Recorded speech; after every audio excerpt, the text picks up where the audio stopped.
ਜੀ ਨਾ ਇਹ ਜਜ਼ਬਾਤੀ ਹੈ ਜੀ ਨਾ ਮਜਬੀ ਆ, ਇਹ ਸਾਡੀ ਪੋਲੀਟੀਕਲ ਲੜਾਈ ਆ। ਅਸੀਂ ਪੋਲੀਟੀਕਲ ਤੌਰ 'ਤੇ ਆਪਣਾ ਕੰਟਰੀ ਲੈਣਾ ਵਾ, ਅਸੀਂ ਉੱਥੇ ਰੂਲਰ ਸਾਂ, ਅੱਜ ਵੀ ਅਸੀਂ ਆਜ਼ਾਦ ਹਾਂ ਦਿਮਾਗੀ ਤੌਰ 'ਤੇ ਜੀ। ਅਸੀਂ ਉੱਥੇ ਆਜ਼ਾਦੀ ਪ੍ਰਾਪਤ ਕਰਨੀ ਆ ਔਰ ਬਹੁਤ ਜਲਦੀ ਹੋ ਜਾਣੀ ਆ। ਹਿੰਦੁਸਤਾਨ ਇਸ ਟਾਈਮ ਟੁੱਟ ਰਿਹਾ ਵਾ। ਅੱਛਾ ਜੀ, ਕਿਉਂ ਟੁੱਟ ਰਿਹਾ? ਹਿੰਦੁਸਤਾਨ ਦੀ ਹਰ ਸਟੇਟ ਪਾਵਰਫੁਲ ਬਣ ਰਹੀ ਆ, ਸੈਂਟਰ ਵੀਕ ਹੋ ਰਿਹਾ ਵਾ ਜੀ। ਹਿੰਦੁਸਤਾਨ 'ਚ ਸੈਂਟਰ ਇੰਨਾ ਇਸ ਟਾਈਮ ਵੀਕ ਹੈ ਕਿ ਇੱਕ ਪਿੰਡ ਦਾ ਸਰਪੰਚ ਵੀ ਪ੍ਰਾਈਮ ਮਿਨਿਸਟਰ ਦੇ ਅਗੇਂਸਟ ਬੋਲ ਰਿਹਾ ਵਾ। ਅੱਛਾ, ਇਹ ਕਦੀ ਅੱਗੇ ਹੋਇਆ ਨਹੀਂ ਜੀ। ਔਰ ਸਟੇਟਸ ਪਾਵਰ 'ਚ ਆ ਰਹੀਆਂ ਨੇ ਔਰ ਸਟੇਟ ਪਾਵਰ 'ਚ ਬਹੁਤ ਜਲਦੀ ਆਉਣਗੀਆਂ। ਔਰ ਜਦੋਂ ਵੀ ਪਾਵਰ 'ਚ ਆਈਆਂ ਉਸ ਟਾਈਮ ਹਿੰਦੁਸਤਾਨ 'ਚ ਕਈ ਟੋਟੇ ਹੋਣੇ ਆ। ਗੱਲਾਂ ਖਾਲਿਸਤਾਨੀ ਨਹੀਂ, ਪਰ ਸਾਡੀ ਗਲਤੀ ਇਹ ਆ ਜੰਮੂ ਕਸ਼ਮੀਰ ਵਰਗੀ ਸਟੇਟ ਅਤੇ ਪੰਜਾਬ ਵਰਗੀ ਸਟੇਟ ਜਿੱਥੇ ਇੰਨਾ ਕਤਲੇਆਮ ਹੋ ਰਿਹਾ ਔਰ ਇੰਨਾ ਕਤਲੇਆਮ ਹੋਇਆ, ਮੁਸਲਮਾਨ ਭਰਾ ਵੀ ਰੋਜ਼ ਮਰੇ ਆ ਔਰ ਸਿੱਖ ਵੀ ਮਾਰੇ ਆ। ਔਰ ਬਲੈਕ ਲਿਸਟਾਂ ਸਿਰਫ ਪਾਕਿਸਤਾਨ 'ਚ ਨਹੀਂ, ਹੋਰ ਕਿਸੇ ਕੰਟਰੀ 'ਚ ਨਹੀਂ, ਵਰਲਡ 'ਚ ਕਿਤੇ ਨਹੀਂ ਬਣੀਆਂ ਸਿਵਾਏ ਹਿੰਦੁਸਤਾਨ 'ਚ।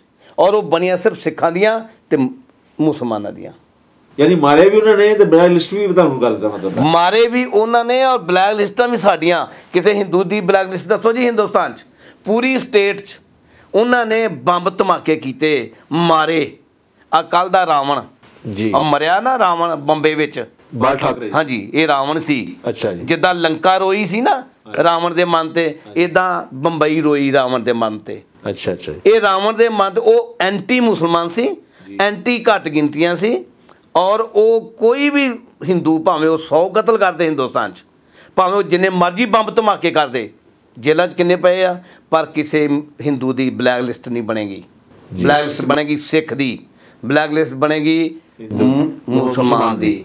ਭਾਈ ਦਾ ਹੱਲ ਵੀ ਹੈਗਾ ਹਾਂਜੀ ਇਹਦਾ। ਜੇ ਉਹ ਬਲੈਕ ਲਿਸਟਾਂ ਬਣਾਉਂਦੇ ਤਾਂ ਅਸੀਂ ਉਹਨਾਂ ਦੀਆਂ ਕਿਉਂ ਨਹੀਂ ਬਲੈਕ ਲਿਸਟਾਂ ਬਣਾਉਂਦੇ?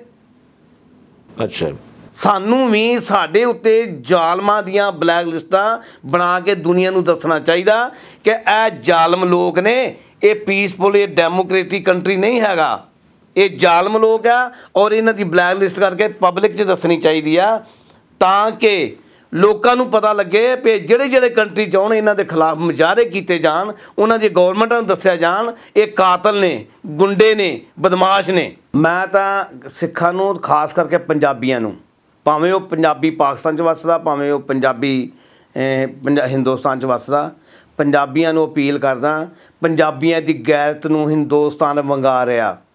ਮੈਂ ਉਸ ਹਰ ਪੰਜਾਬੀ ਨੂੰ ਬੇਨਤੀ ਕਰਦਾ, ਯੂਨਾਈਟ ਹੋ, ਧਰਮ ਨਾ ਦੇਖੋ, ਇਹ ਦੇਖੋ ਤੁਹਾਨੂੰ ਖਤਮ ਕੌਣ ਕਰ ਰਹੀ ਆ, ਕਿਹੜੀ ਸ਼ਕਤੀ ਖਤਮ ਕਰ ਰਹੀ ਆ, ਉਹਦੇ ਖਿਲਾਫ ਤੁਸੀਂ ਕਿਵੇਂ ਇਕੱਠੇ ਹੋਣਾ। ਜੱਫੀਆਂ ਪਾ ਲਓ ਧਰਮ ਪਿਛਾਂ, ਆਪਣੇ ਹੱਕ ਹਕੂਕ ਦੀ ਖਾਤਰ ਔਰ ਉਸ ਜ਼ਾਲਮ ਹਕੂਮਤ ਦੀ ਖਾਤਰ ਇਕਮੁੱਠ ਹੋਵੋ ਅਤੇ ਉਹਨੂੰ ਬਿਲਕੁਲ ਨਿਸਤਨਬੂਤ ਕਰਕੇ ਰੱਖ ਦਿਓ।